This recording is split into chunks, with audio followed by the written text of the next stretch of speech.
When we think of rivers, it's often the Amazon, the Nile, or the Mississippi that come to mind. But the St. Lawrence boasts something those iconic rivers can't. The St. Lawrence River is this amazing gateway that connects the largest freshwater body on planet Earth to the ocean. People talk about what's the longest river, the biggest outflow. You have your Yangtze or your Nile or your Amazon rivers, but I think in some ways the St. Lawrence River is more impactful because of that connection between the Great Lakes and the ocean. This is the best corridor that there is.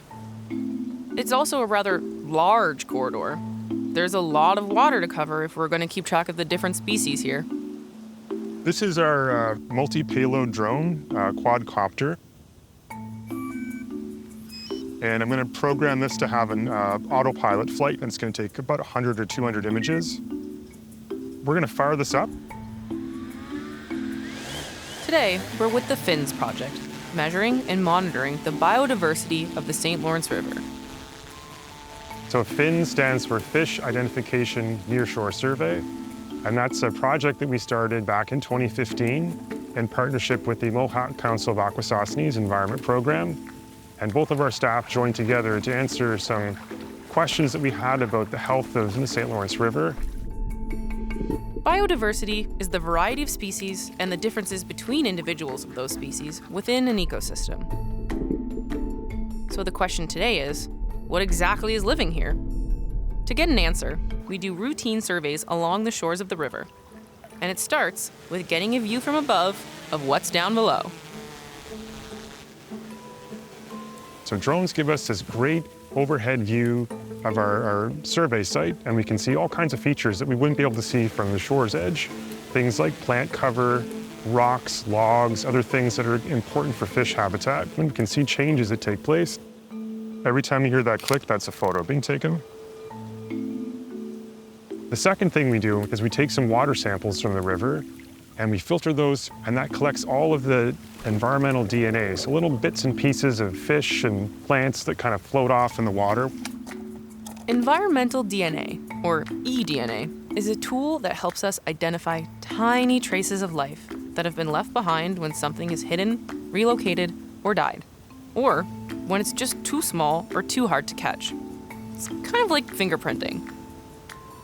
We can actually analyze little bits of the DNA to see what species are there in the water. But there's more than one way to catch a fish.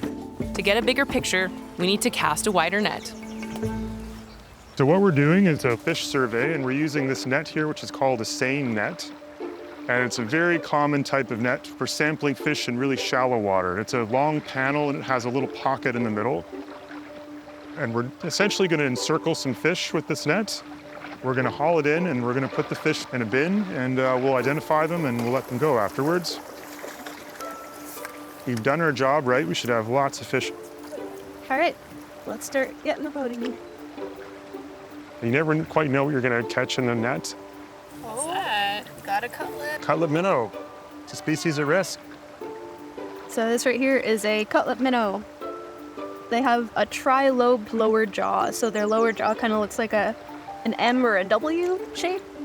And they use that to pick up small pebbles and rocks to build a nest.